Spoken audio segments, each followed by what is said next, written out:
C'est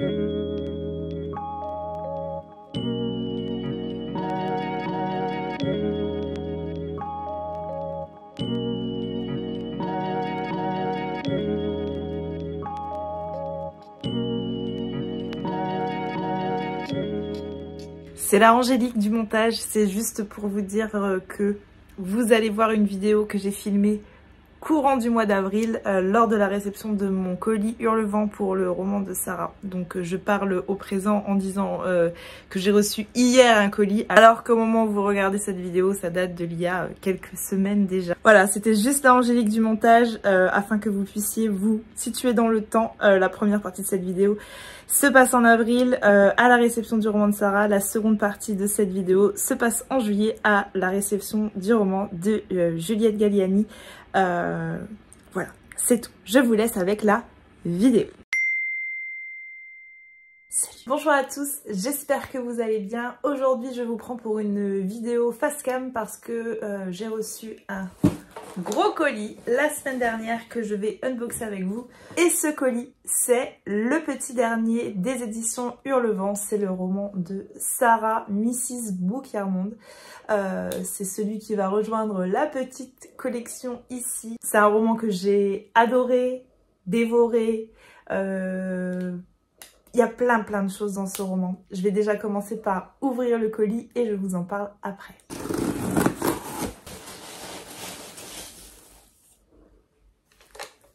Une très jolie boîte. Elle est trop belle. Avec des petites choses à l'intérieur. Il y a cette petite pierre, un petit dé à coudre et une vieille photo. Je vais pas trop vous révéler le pourquoi du comment de ces éléments. Ça, je vais vous laisser le découvrir à la lecture du roman. Mais en tout cas, cette boîte et ces petites choses à l'intérieur sont absolument incroyables. La boîte, elle est magnifique. J'aime trop.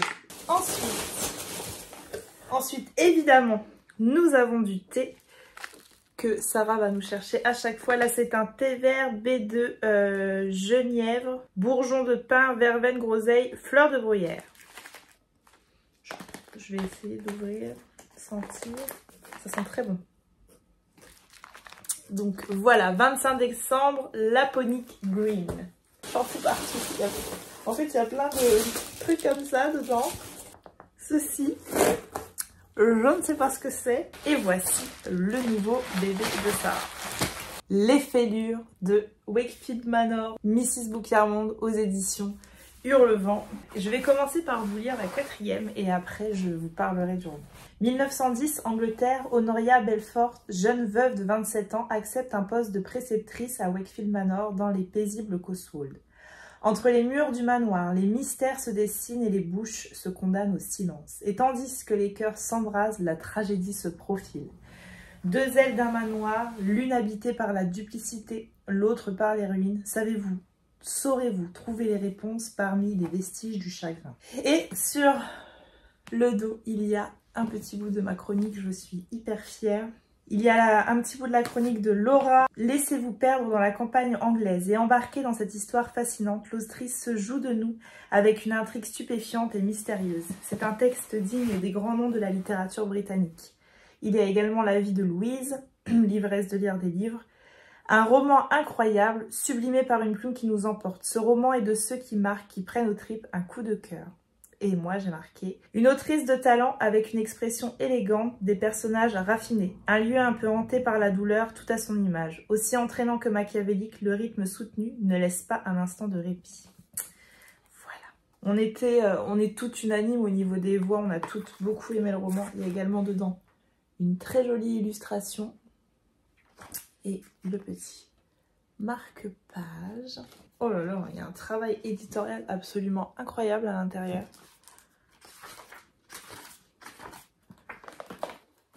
J'aime tellement ces débuts de chapitre là. Trop beau. Bon, bien sûr, l'objet livre, comme à chaque fois, est absolument magnifique. Ce roman-là, il commence avec un prologue. Un prologue, on est dans une une quarantaine d'années en arrière, je dirais. Et on est sur une scène de vie dans une demeure où des enfants jouent ensemble et où une promesse se fait. Et puis, une fois que le prologue se termine, on arrive directement en 1909. On rencontre Honoria Belfort, dont la vie semblait toute tracée puisqu'elle avait épousé un homme qu'elle aimait beaucoup, qui était d'ailleurs le médecin de son père. Sauf que le premier chapitre, c'est l'enterrement de cet homme, de l'homme de sa vie. Honoria vient d'enterrer son mari, elle a 27 ans, elle est veuve, et elle se retrouve démunie. Elle avait une vie toute tracée et d'un coup, tous ses plans sont remis en question. Alors qu'elle est dans une famille plutôt aristocrate, sa mère s'attend à ce qu'elle fasse de nouveau un autre mariage, un bon parti, et qu'elle se range un peu au rang à ce qu'on attend d'elle en fait, voilà, qu'elle soit une épouse, modèle, etc., comme c'était le cas à cette époque. Et Honoria, c'est pas du tout ses ambitions. Honoria, elle veut enseigner, elle y était plus ou moins parvenue avant le décès de son mari. Et là, elle veut enseigner. Et du coup, un jour, elle tombe sur une annonce. Il me semble que c'est comme ça que ça se passe. Ça fait un petit bout de temps que je l'ai lu, donc peut-être qu'il y a quelques lacunes au niveau de ma description. Elle va postuler à une offre, en fait, chez la famille Pendergast. Je ne sais pas si je le prononce correctement. Probablement pas. Parce qu'ils cherchent une préceptrice pour leurs 2 derniers enfants. Et elle va postuler et elle va être prise. Elle va donc aller s'installer à Wakefield Manor et les portes de cette demeure s'ouvrent. Et dans cette demeure, au début, tout semble paisible.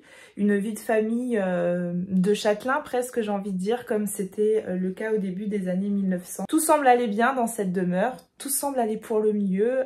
On sent les effluves de la cuisine. On observe une gouvernante un petit peu silencieuse et puis on s'attache aussi à certains personnages. Sauf que dans cette grande demeure, il y a beaucoup de choses qui ont été tues. Et on sent comme une espèce de lourdeur rapidement qui vient un petit peu plomber cette ambiance assez guillerette qu'il y aurait pu avoir dans cette grande demeure de Wakefield Manor. Et on s'interroge dès le début. On s'interroge beaucoup sur ces silences et sur toutes ces petites choses qui vont venir attirer votre attention. Je vais pas trop en dire plus parce que ça serait spoilé, parce que ça serait vraiment dommage. Je vais vous dire que la plume de Sarah, eh ben, elle m'a épatée une fois de plus. Sarah, j'ai eu la chance qu'elle me fasse confiance pour chacun de ses romans tout juste écrits. Amour, gluten et sororité, je le lis tout au début qu'elle l'écrit. Et je passe un excellent moment. C'est une chouette histoire, Amour, gluten et sororité, comme j'aime beaucoup les lire. Où là, on est plutôt sur quelque chose de très moderne. Et puis ensuite, elle a écrit Le cœur singulier de Milly. Et celui-ci, il était complètement différent, puisque là, on est toujours sur quelque chose de plus moderne, puisque ça se passe aujourd'hui. Mais on est déjà sur une jeune femme qui n'est pas tout à fait comme les autres, qui est singulière. Et j'avais adoré Le cœur singulier de Milly Davis parce que je m'étais beaucoup reconnue en Milly Davis sur beaucoup de points, sur un certain besoin de solitude et puis en même temps d'avoir besoin de peupler sa vie et sur un caractère très sensible. J'avais beaucoup aimé. Et là, on part encore sur tout à fait autre chose, puisque là, on est au début du XXe siècle. On est sur une belle demeure. Je trouve que Sarah nous propose un super décor sur ce roman-là, avec ce manoir où il y a une partie pleine de vie et une partie beaucoup plus sombre, beaucoup plus... où tu te demandes en fait ce qui se passe dans cette seconde partie. Tu l'entrevois parfois et ça titille en fait, ça titille franchement, et je trouve qu'elle parvient parfaitement à planter un décor autant dans cette partie vivante de Wakefield Manor, autant dans cette partie où peut-être certaines ombres planent. Sarah, elle parle extrêmement bien. Je sais pas si vous êtes adepte de ses vlogs, de sa chaîne, etc. Mais voilà, Sarah, dans sa manière de parler de livres, de choses comme ça, je la trouve extrêmement intéressante, extrêmement envoûtante, et sa plume l'est tout autant. C'est écrit avec énormément d'élégance. Les personnages, ils sont à leur juste mesure. Ils sont plutôt raffinés, c'est ce que j'ai écrit dans ma chronique. J'ai très peur en fait de vous en dire trop. Il se passe énormément de choses. Je ne vois rien arriver. Je me fais berner par certaines choses. C'est plein de secrets, plein de non-dits, et c'est fait hyper intelligemment, et c'est fait avec beaucoup de talent.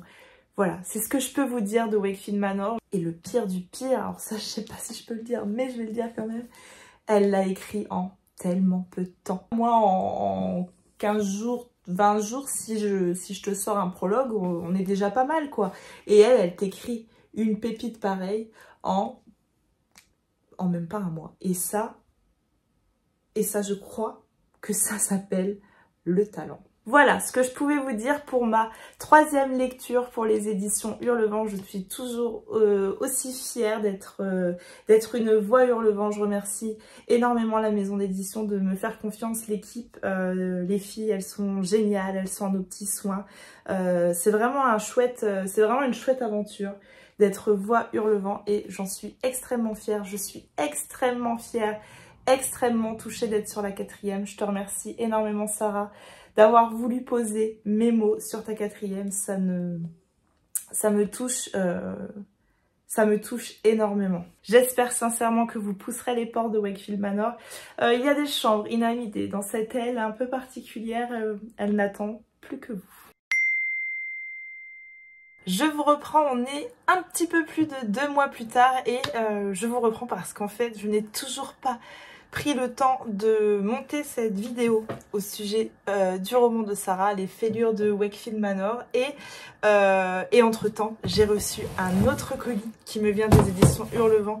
J'ai reçu le nouveau qui est sorti, que j'ai lu et que j'ai adoré, donc je me suis dit que plutôt que de faire 2 petites vidéos, surtout que celle-ci elle aurait dû sortir il y a tellement longtemps et j'en suis tellement désolée, j'allais en faire une globale pour les 2 romans. Enfin voilà, je referme la parenthèse Wakefield Manor et je vais ouvrir tout de suite le petit nouveau de chez Hurlevent qui est absolument incroyable. J'ai réussi à pas voir sur le compte des voix Hurlevent ce qu'il y avait dans ce colis, parce que comme d'habitude je voulais faire ça bien, et en fait le gros problème que je rencontre en ce moment, c'est que j'ai pas le temps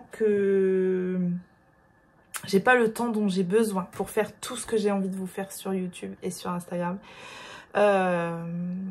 J'ai très envie aussi de vous refaire des vidéos favoris du mois. J'en ai fait qu'une. Et pourtant, tous les mois, j'aurai 5 favoris à vous présenter. Et tous les mois, je ne trouve pas le temps de le faire. Je sais pas. Je sais pas ce que je fous en ce moment. On va dire les choses comme elles sont. Je sais pas. J'arrive pas à m'organiser comme je le voudrais. Et je suis un peu frustrée en fait. Parce que j'adore faire ça. Et que j'ai pas le temps en fait. J'arrive pas à trouver le temps nécessaire. Je viens de me faire mal. Vous êtes cordialement invités à la 27e édition du bal de fin d'été des Bellamy qui se tiendra le samedi 21 août à partir de 18 h à la villa de Haute-Rive. Tenue de soirée exigée. Ensuite, nous avons un magazine très vintage qui ira absolument parfaitement avec cette lecture. Je suis trop fan, il est trop beau. Ça sent le vintage. Vous n'avez pas l'odeur, moi je l'ai, mais j'aime bien cette odeur de danse. Ensuite, des ciseaux. Évidemment. Ils sont très importants ces ciseaux dans le roman. Ensuite, une affiche pour le 14 juillet. Je la trouve absolument géniale.